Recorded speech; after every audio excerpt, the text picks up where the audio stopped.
Hello, welcome to my channel and my new video.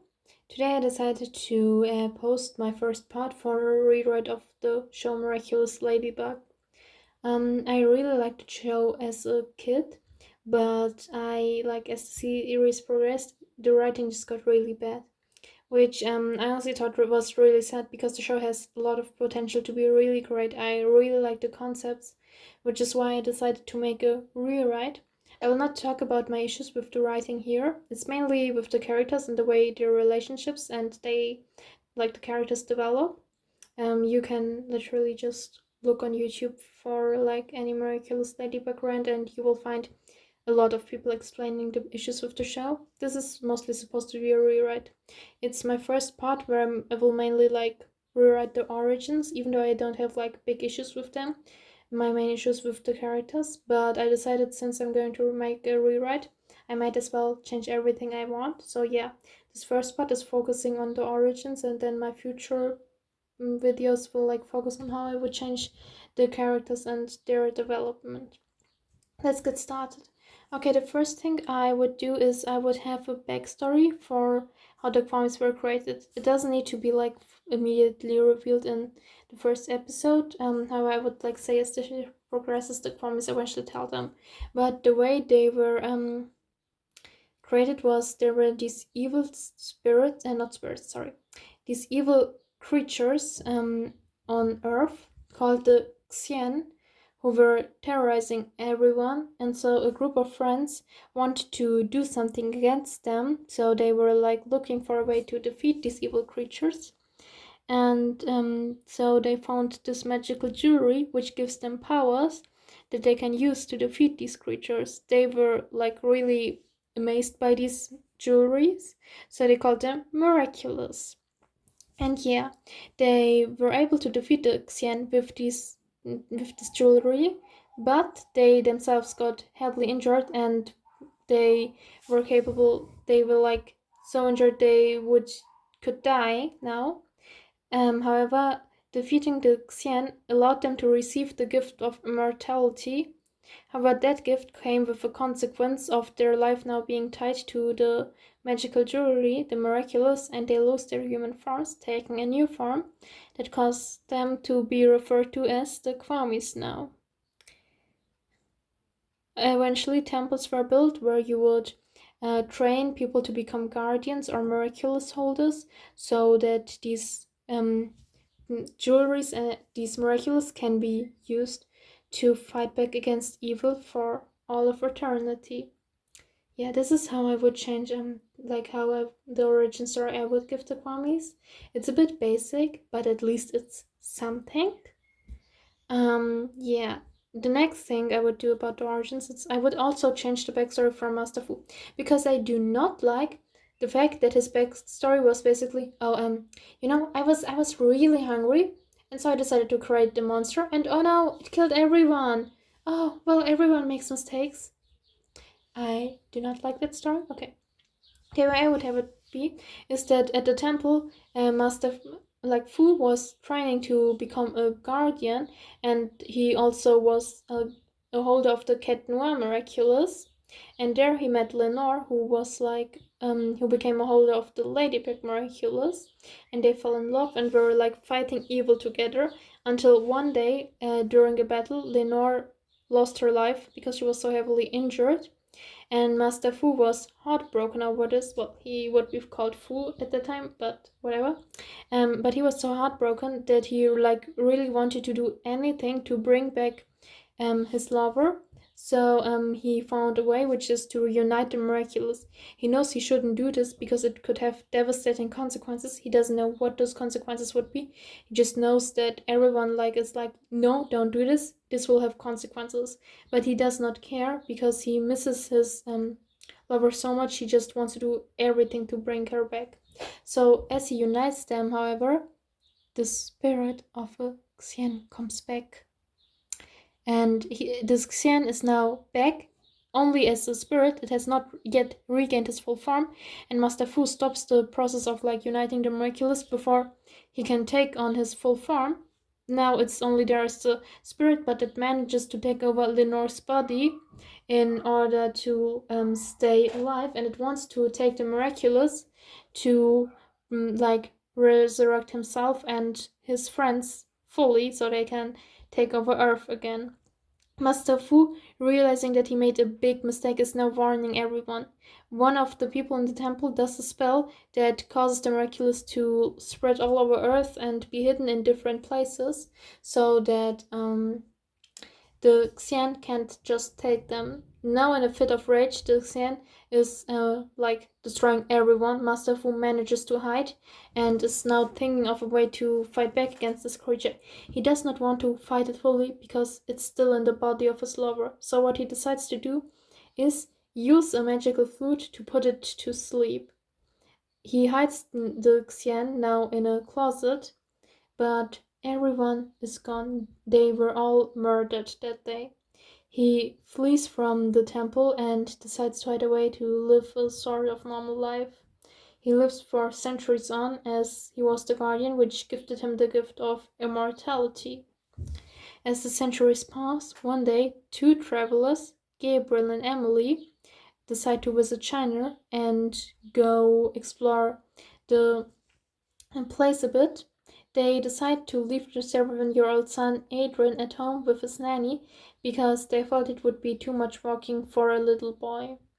As they're exploring China, they find a tunnel which is in a place completely away from any sort of life, and they decide to explore it.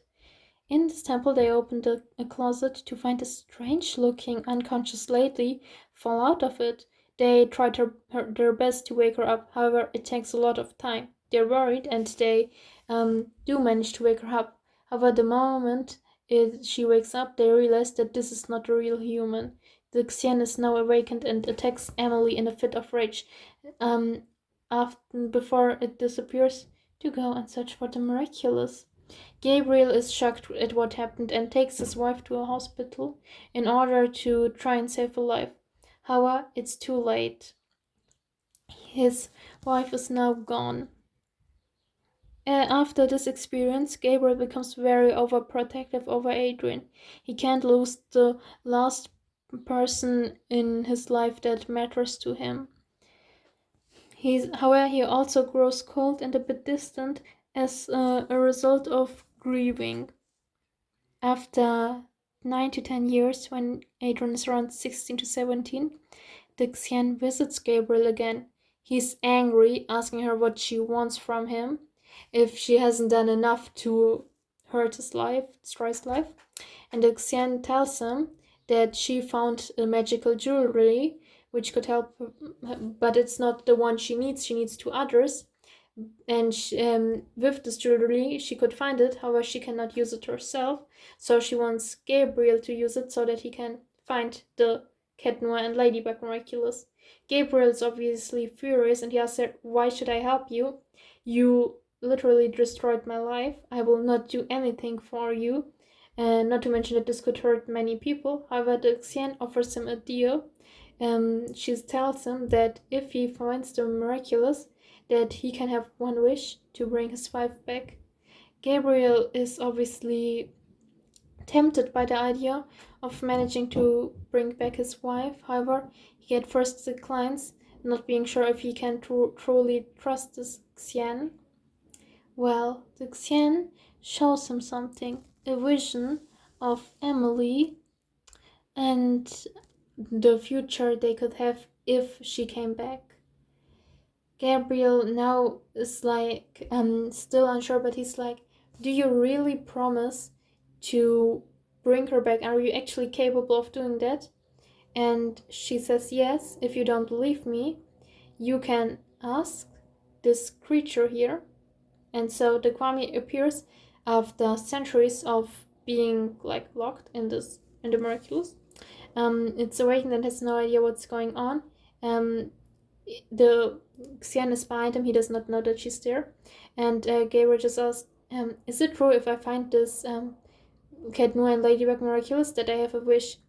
The Kwame explains like, "Yeah, you can have that. However, there will be consequences, and the scene behind is like, you see, you can bring back your wife if you do what I tell you. Now the Kwame is obviously panicking, realizing what he just did, and he's like trying to warn Gabriel from not listening to her. However, it's too late. Gabriel decides to agree, and he takes on the role as Hawkmoth. His son had been begging him to be able to go to a public school so he can make friends, and he decides to let his son go, knowing that he would now have to spend a lot of time as Hawkmoth. On the last day of summer break before the new school year, Adrian and Chloe talk about the fact that Adrian can now go to school. In my version, I would have them be like actually good friends instead of just having Chloe be like obsessed with Adrian and Adrian just feels uncomfortable, but they're still friends for some reason. Chloe is still mean, however, for Adrian, she's his first friend and the only one he had for many years, and he knows that she has a sweet side, so that's why he sticks around, even though he does not agree with her behavior in a lot of ways. On the last day, there's also a fashion show from Gabriel, which Chloe and Adrian go to, as well as Marinette. There, Adrian and Marinette meet, and they have like this short conversation where they get along really well. Adrian does not know her name at that point, but he finds out that she goes to the same school as him, and he now feels like, oh my god, I just made a new friend. And as he's about to ask her for her name, Chloe appears, and she's like mad that the girl she likes the least from the school is here, and she's like, Marinette, what are you doing here? And now Adrian realizes that this is the girl that Chloe always talked badly about to him, and he like does not see, he never saw anything wrong with Marinette.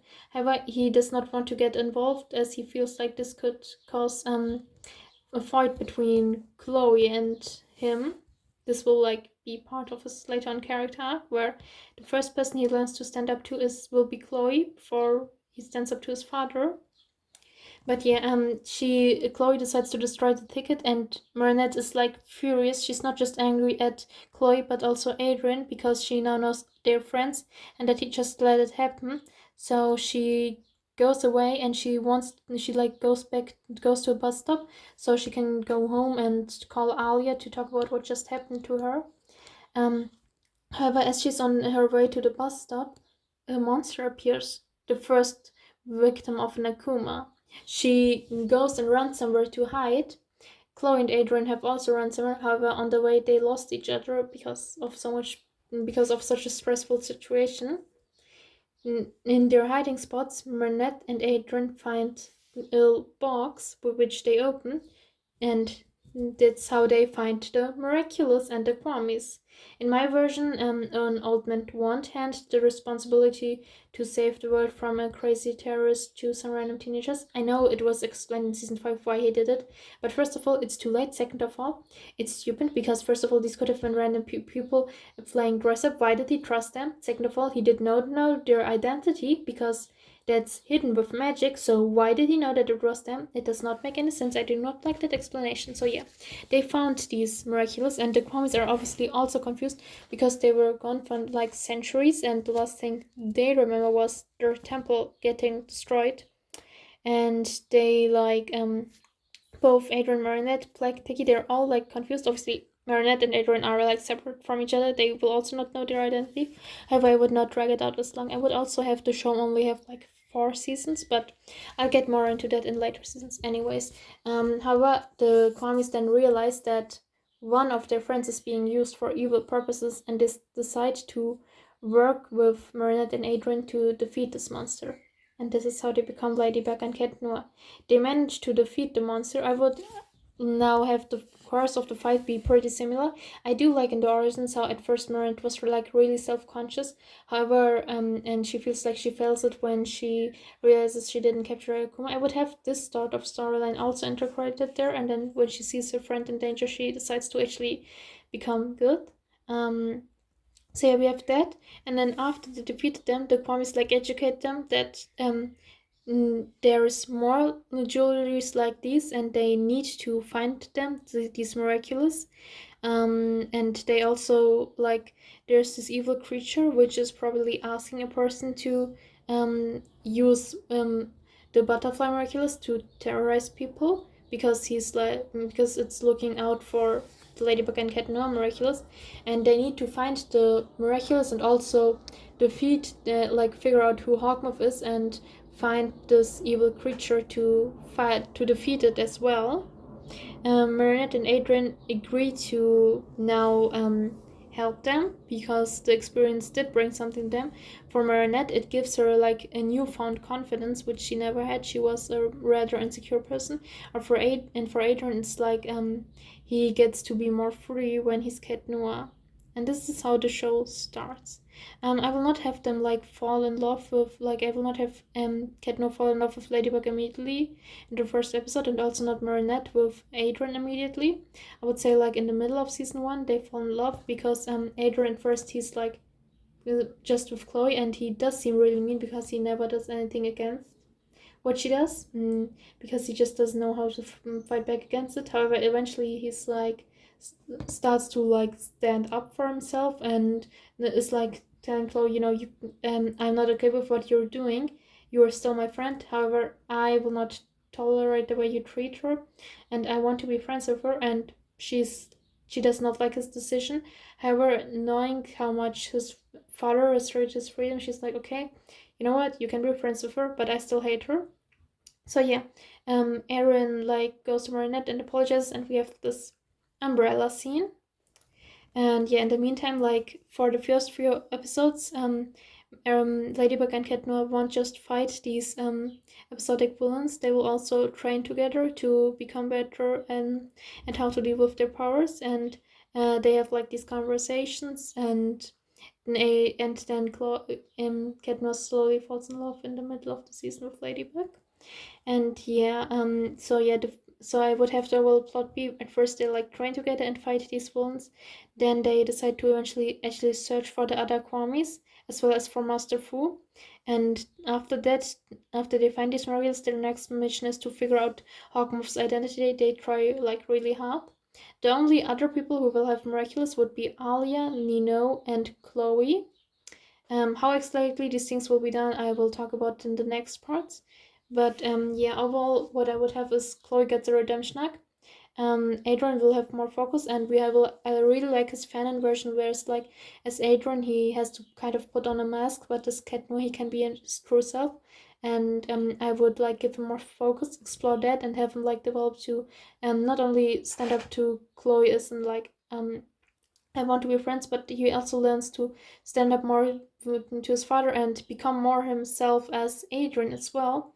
And also, like, he eventually will end his friendship with Chloe, knowing because she's just too mean, which will be an integral part of her redemption arc. For Marinette, I decided to I want her to have more of a personality, and what I thought would be that basically her family, they had this bakery for like a very long time. It's like a family tradition that the next generation always takes over the bakery. Marinette does like baking, but she does not want to like take over the bakery. She actually wants to be a designer. So both Marinette and Adrian feel like they have to do certain things for their parents. And yeah, with this series, like Marinette learns to get more confident, and also like eventually tells her parents that taking over the bakery is not something she wants. That's what I've been thinking. And for the love score, I would like have it Marinette, after she falls in love with him, she can still be nervous at first, like she was in the show. However, they develop a more proper friendship such that she's eventually capable of talking to him. And also, Cat Noir won't just keep crossing boundaries with Ladybug, but they will actually like, he will joke around, and she doesn't really understand the situation that he likes her. But yeah, they will deepen their bonds in both of these versions, and eventually there will be like a flip, which they had in the show, but late, and it was short term, and then now they're dating as Adrian and Marinette and don't know each other's identity. I don't like this whole thing. I'm sorry. But yeah, and then I would say after the switch, they will like after at the end of season 3 we'll find out each other's identity, and in season 4 is like their new relationship now that they know each other's identity. But yeah, these are like these sort of how I would have like the rest of the season. I will go more in depth in like how I would have these characters and their dynamics in the next parts. But yeah, this is like my first part of the rewrite. Tell me what you think. Tell me, do you like Miraculous the way it is, or do you also have issues with it? Feel free to comment your opinion in the comments, and also if you liked the video, it would be nice if you liked and subscribed for the next part. I hope you have a nice day or night. Goodbye!